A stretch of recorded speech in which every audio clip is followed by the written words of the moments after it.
से बागबारा विधायक ढुल्लू महतो को धनबाद लोकसभा से भाजपा प्रत्याशी घोषित किया गया है, तब से ढुल्लू महतो को विरोध का सामना करना पड़ रहा है। हद तो तब हो गई जब धनबाद का एक व्यवसायी कृष्णा अग्रवाल लेटर पैड में ढुल्लू महतो के खिलाफ भाजपा केंद्रीय कार्यालय में पत्र लेकर भाजपा को अपनी भूल को वापस लेने की बात कही। फिर क्या ढुल्लू महतो कृष्ण अग्रवाल को फोन कर आगामी नाराजगी जाहिर की। साथ ही ये भी आरोप लगाया कि ये सब जमशेदपुर पूर्व के विधायक सरयू राय के इशारे पर हो रहा है, जिसके बाद विधायक सरयू राय धनबाद पहुंच प्रेस वार्ता कर ढुल्लू महतो के खिलाफ मोर्चा खोल दिया है। इसकी यही है कि भारतीय जनता पार्टी के जो 9 घोषित प्रत्याशी हैं, उनका एक ऑडियो मुझे कल मिला कृष्णा अग्रवाल से बात करते हुए। फिर प्रेस से भी खबर मिली कि मेरे बारे में उन्होंने कहा है कि सारा काम कृष्णा अग्रवाल मेरे कहने पर कर रहे हैं। तो मुझे उचित लगा कि मैं धनबाद आकर कृष्णा जी को ये आश्वस्त करूं कि कोई आपको भयभीत करना चाहता है तो मैं आपके साथ खड़ा हूं। पहले भी प्रिंस खाल के मामले में मैं ही एक व्यक्ति था जो न केवल इनके अनशन में आया, अनशन तोड़वाया, बल्कि मेरे प्रयास से ईडी और सीबीआई आज सारे मामलों की जांच कर रही है। तो इस मामले में किसी ने मुझे निमंत्रण दिया, उस निमंत्रण को पूरा करने के लिए मैं धनबाद आ गया। यही बात है।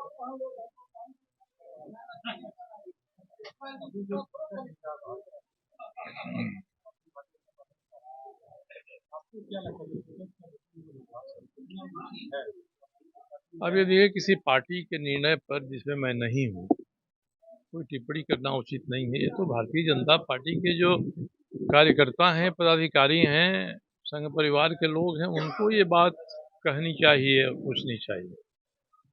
इसलिए मैं इस पर कोई टिप्पणी नहीं करूंगा जिसको उन्होंने दिया।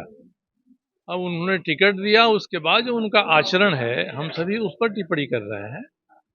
और उनका यह आचरण भय आतंक फैलाने वाला है, और इस तरह से भय आतंक फैलाने का काम वो करते रहेंगे तो जिस तरह से प्रिंस खान के खिलाफ मैंने स्टैंड लिया, ईडी सीबीआई से कारण लगी, उसी तरह से ऐसे लोगों के, ऐसे समूहों के जो कारनामे बागमारा में बीसीसीएल के एरिया 1 से 5 तक है, जहां बिना 1200 रुपया पर टन दिए हुए बीसीसीएल के डीओ लेने वाला कोई भी आदमी कोयला नहीं उठा सकता है, तो मैं इस आतंक को भी दूर करने के लिए मैं आगे प्रयास करूंगा।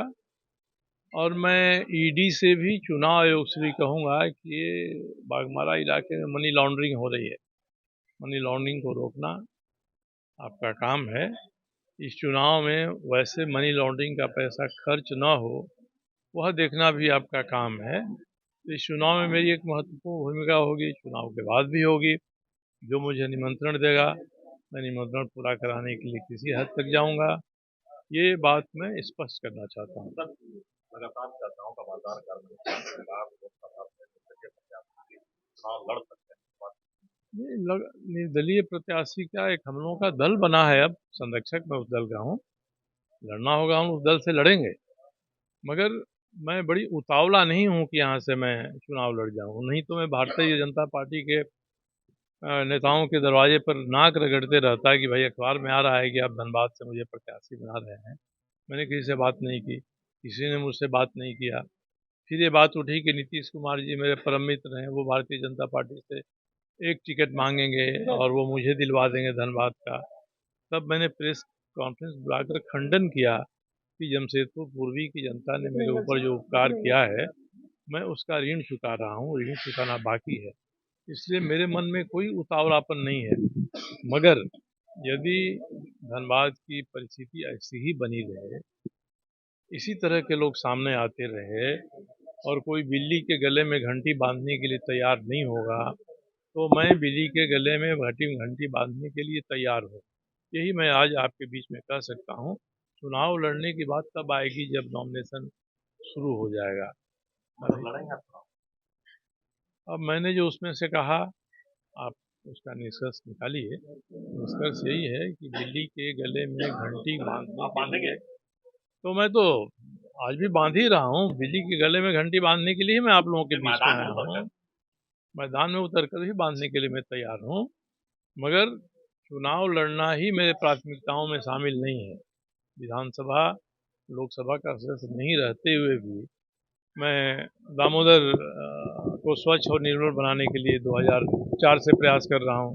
उस प्रयास का परिणाम हुआ है और दामोदर आज साफ हैं। तो दामोदर पुकारते हैं तो जैसे किसी को 2014 में माँ गंगा ने पुकारा था, वैसे ही अगर विष्णु स्वरूपा परम पिता तुल्य दामोदर मुझे पुकारते हैं तो मुझे यहाँ आने में कोई एतराज नहीं है। उनके आदेश का पालन मैं जरूर करूँगा।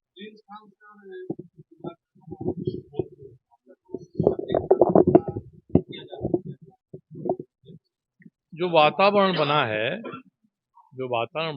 है उसको हम लोग प्रतीकों के माध्यम से समझ रहे हैं।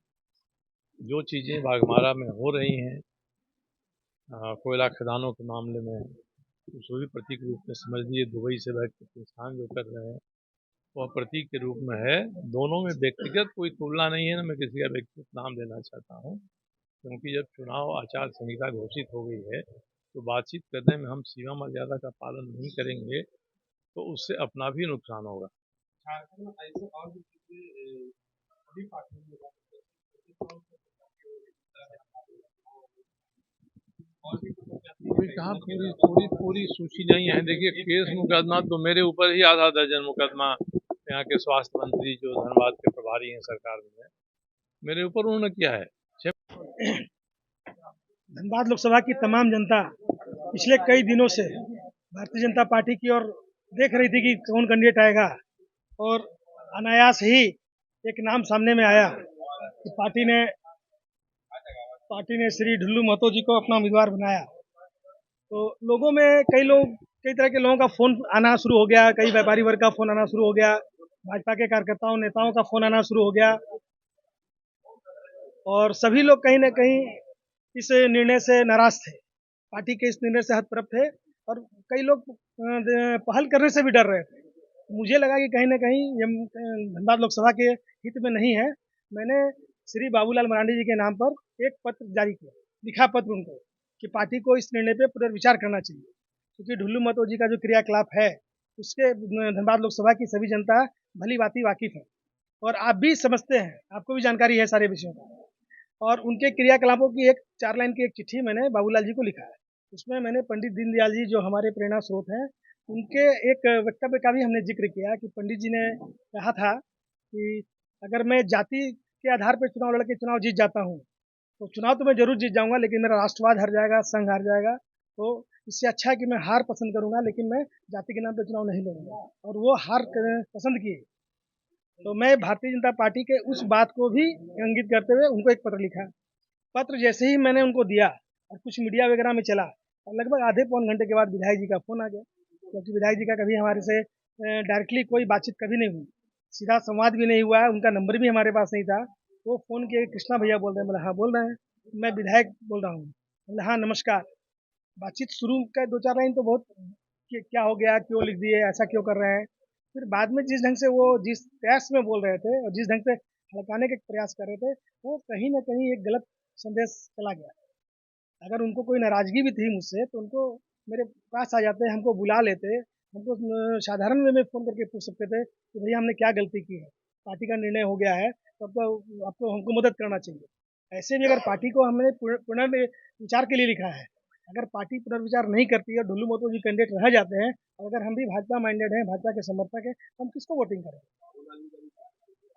नहीं, अभी मेरे पास किसी का कोई प्रतिक्रिया नहीं आया है।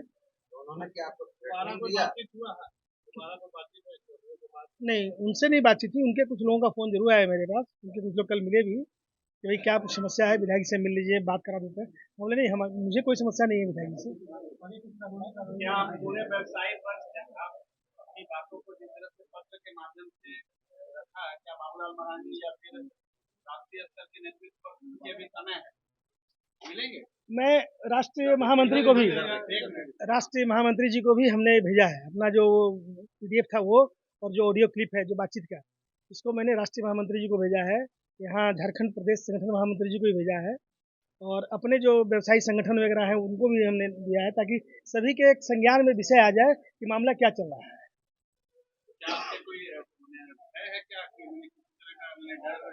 नहीं, ऐसा कोई भय नहीं है।